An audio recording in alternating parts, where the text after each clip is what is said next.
महीने में 15 एनकाउंटर, एक ढेर 14 गोली लगकर गिरफ्तार। नमस्कार, आप देख रहे हैं कैपिटल टीवी बिहार। मैं हूं आपके साथ सृष्टि शाह। पटना में अब सिर्फ गश्त नहीं, सीधा एक्शन दिख रहा है। पिछले 9 महीनों में 15 पुलिस मुठभेड़, 1 मौत और 14 घायल, 7 गिरफ्तार। ये आंकड़ा सिर्फ नंबर नहीं बल्कि राजधानी में बदलती पुलिसिंग का संकेत है। अपराधियों के लिए ये साफ संदेश है कि अब गोली चलेगी तो जवाब भी मिलेगा, खासकर जब हाल ही में जेपी गंगा पथ जैसे हाई प्रोफाइल इलाके में पुलिस और गायब अपराधी के बीच मुठभेड़ हुई तो शहर में हलचल मचना तो बिल्कुल तय था। सूचना मिलते ही घेराबंदी, रोकने की कोशिश और फिर फायरिंग। पुलिस का दावा है कि हर कार्रवाई सेल्फ डिफेंस में हुई है। जवाबी गोली पैर में लगी और आरोपी दबोच लिया गया। यही पैटर्न बीते महीनों में हर जगह देखने को मिल रहा है। पुलिस कमिश्नरेट का कहना है कि ये कोई सडन रिएक्शन नहीं बल्कि सुनियोजित रणनीति का हिस्सा है। मुखबिर तंत्र मजबूत, तकनीकी निगरानी तेज और तुरंत प्रतिक्रिया टीम हमेशा तैयार। अब बहस 2 तरफ है। एक तरफ लोग कह रहे हैं कि सख्ती से अपराध कम होगा, दूसरी तरफ पारदर्शिता और जांच की मांग भी उठ रही है। लेकिन फिलहाल तस्वीर यही है कि पटना में पुलिस बैकफुट पर नहीं, फ्रंट फुट पर खेल रही है। अपराधी सावधान रहे, राजधानी में अब मुकाबला सीधा है। तो चलिए जरा विस्तार से जानते हैं क्या कुछ हो रहा है। पटना में अपराध के खिलाफ पुलिस की सख्ती अब लगातार सुर्खियों में है। आंकड़े बताते हैं कि पिछले 9 महीनों में राजधानी में 15 पुलिस मुठभेड़ हो चुके हैं। इन मुठभेड़ों में 1 अपराधी की मौत हुई जबकि 14 बाकी को गोली लगने के बाद गिरफ्तार किया गया।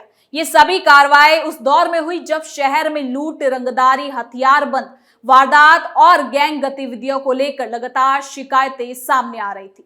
पुलिस का कहना है कि ये अभियान सुनियोजित रणनीति का हिस्सा है और अपराधियों को साफ संदेश देने के लिए सख्त रुख अपनाए गए हैं। जेपी गंगा पथ पर दिन दहाड़े मुठभेड़, पटना पुलिस का ताबड़तोड़ एक्शन, अपराधियों में खौफ, शहर में चर्चा।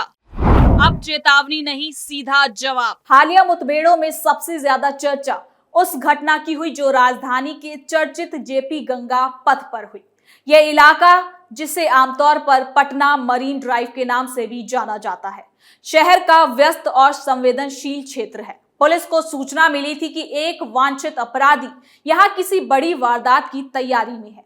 टीम ने घेराबंदी की, लेकिन जैसे ही संदिग्ध को रोका गया, उसने कथित तौर पर पुलिस पर फायरिंग शुरू कर दी। जवाबी कार्रवाई में पुलिस ने नियंत्रित गोली चलाई जिससे अपराधी के पैर में गोली लग गई और उसे दबोच लिया गया।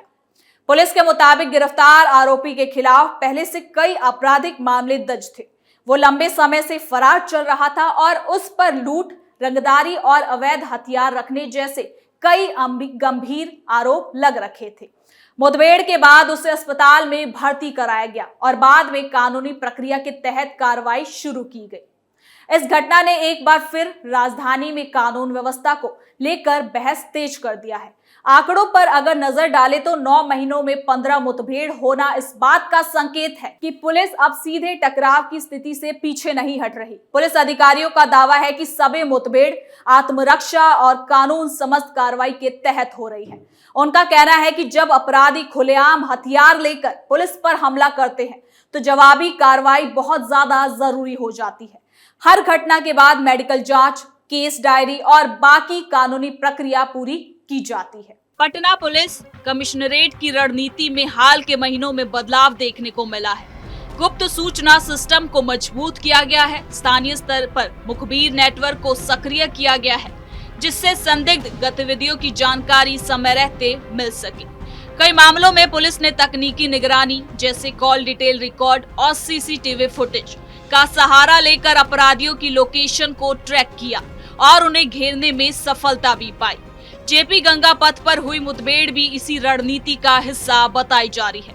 पुलिस का कहना है कि उन्हें पहले से सूचना थी और उसी आधार पर टीम तैयार की गई। जैसे ही अपराधी ने फायरिंग की तो जवाबी कार्रवाई की गई। अधिकारियों ने ये साफ किया कि गोली पैर में लगी जिससे आरोपी को जिंदा पकड़ा जा सका है। इससे ये मैसेज देने की कोशिश की गई कि पुलिस का उद्देश्य सिर्फ मुठभेड़ नहीं बल्कि अपराध पर काबू पाना है। इन लगातार कार्रवाइयों का असर शहर के आपराधिक गतिविधियों पर पड़ रहा है या नहीं, इस पर अलग अलग राय सामने आती है। पुलिस का दावा है कि संगठित अपराध में कमी आई है और कई गैंग निष्क्रिय भी हो गए हैं। कुछ अपराधी शहर छोड़कर भाग गए या फिर भूमिगत हो चुके हैं। हालांकि विपक्षी दलों और कुछ सामाजिक संगठनों ने सवाल भी उठाए हैं कि मुठभेड़ों की निष्पक्ष जांच होनी चाहिए और हर मामले में पारदर्शिता बेहद जरूरी है। कानूनी जानकारों का भी मानना है कि मुठभेड़ जैसी घटनाओं में पुलिस को ज्यादा सतर्कता बरतनी चाहिए। सुप्रीम कोर्ट और राष्ट्रीय मानवाधिकार आयोग के दिशा निर्देशों के अनुसार हर मुठभेड़ के बाद स्वतंत्र जांच और रिपोर्ट जरूरी होती है। पटना पुलिस का कहना है कि वो इन सभी प्रावधानों का पालन कर रही है और हर मामले में दस्तावेजी साक्ष्य भी उपलब्ध कराए जा रहे हैं। तो वहीं इस पूरे मामले पर जनता की राय भी कुछ इससे जुड़ी हुई ही नजर आई है। कई लोगों ने पुलिस की सख्ती का स्वागत किया और कहा कि इससे अपराधियों में डर पैदा हुआ है। खासकर व्यापारियों और स्थानीय निवासियों का मानना है कि रंगदारी और लूट की घटनाओं में कमी आई है। वहीं कुछ नागरिकों का कहना है कि सिर्फ मुठभेड़ ही समाधान नहीं, बल्कि लंबे समय तक कानून व्यवस्था सुधार, रोजगार और सामाजिक पहल भी जरूरी है।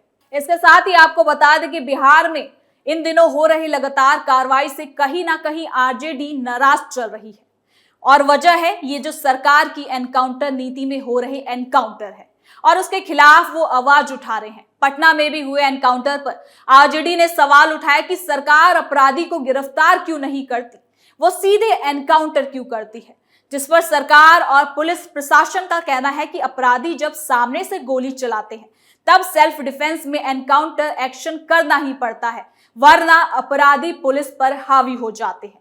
तो वहीं पटना में अपराध का स्वरूप भी बदला रहा है। पारंपरिक गैंग के साथ नए ग्रुप उभर रहे हैं जो तकनीक का इस्तेमाल कर रहे हैं। साइबर ठगी, ऑनलाइन धमकी और संगठित लूट की घटनाएं भी सामने आई हैं। पुलिस ने इनसे निपटने के लिए खास टीमें बनाई हैं। मुठभेड़ों का सिलसिला खास रूप से उन मामलों में देखा जाता है जहां हथियारबंद अपराधियों से सीधा सामना होता है। जेपी गंगा पथ जैसी प्रमुख जगह पर मुठभेड़ होना यह भी बताता है कि अपराधी अब भी साहसिक वारदातों की कोशिश कर रहे हैं। हालांकि पुलिस की तुरंत कार्रवाई ने उन्हें रोकने का दावा किया है। अधिकारियों का कहना है कि संवेदनशील इलाकों में गश्त बढ़ाई गई है और रात के समय ज्यादा निगरानी रखी जाती है। पिछले 9 महीनों में हुई 15 मुठभेड़ों में एक आरोपी की मौत कंफर्म हुई है। उस मामले में भी पुलिस ने आत्मरक्षा की बात कही थी। इस घटना की जांच की प्रक्रिया जारी रखने की भी जानकारी दी गई थी। बाकी 14 मामलों में आरोपी को गोली लगने के बाद गिरफ्तार किया गया और उनके खिलाफ मुकदमा चल रहा है।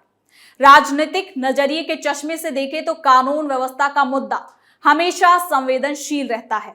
राजधानी में बढ़ती मुठभेड़ों को लेकर सत्ता पक्ष इसे अपनी शक्ति का प्रमाण बता रहा है, जबकि विपक्ष इसे कानून व्यवस्था की विफलता के रूप में पेश करता है। फिलहाल पुलिस प्रशासन का जोर इस बात पर है कि अपराध पर लगाम लगाना हमारी प्राथमिकता है और जो भी हथियार उठाएगा उसे कानून का सामना करना ही पड़ेगा। अधिकारियों का कहना है कि आने वाले समय में यह अभियान जारी रहेगा। अपराधियों की सूची तैयार की गई है और वांछित लोगों के खिलाफ लगातार दबिश भी दी जा रही है। साथ ही आम जनता से अपील की गई है कि संदिग्ध गतिविधियों की जानकारी तुरंत पुलिस को दे। इससे अपराध पर अंकुश लगाने में मदद मिलेगा। यानी कि कुल मिलाकर पटना में पिछले 9 महीनों में 15 पुलिस मुठभेड़ों का आंकड़ा ये संकेत देता है कि राजधानी में अपराध के खिलाफ सख्त रणनीति लागू की गई है। जेपी गंगा पथ पर हालिया कार्रवाई ने इस अभियान को और ज्यादा चर्चा में ला दिया है।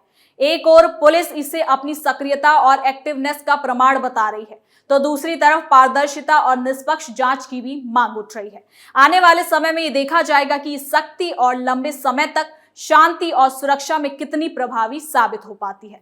फिलहाल इतना तो तय है कि पटना की सड़कों पर कानून व्यवस्था को लेकर पुलिस का रुख पहले से कई ज्यादा सतर्क और तेज नजर आ रहा है। तो फिलहाल के लिए इस खबर में इतना ही। देखते रहिए कैपिटल टीवी बिहार।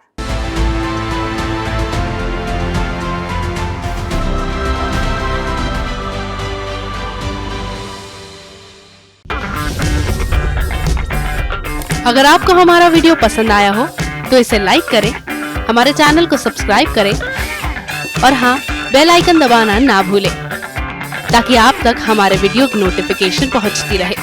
आप अपना सुझाव हमें कमेंट बॉक्स में दे सकते हैं। हमारे साथ जुड़ने के लिए शुक्रिया।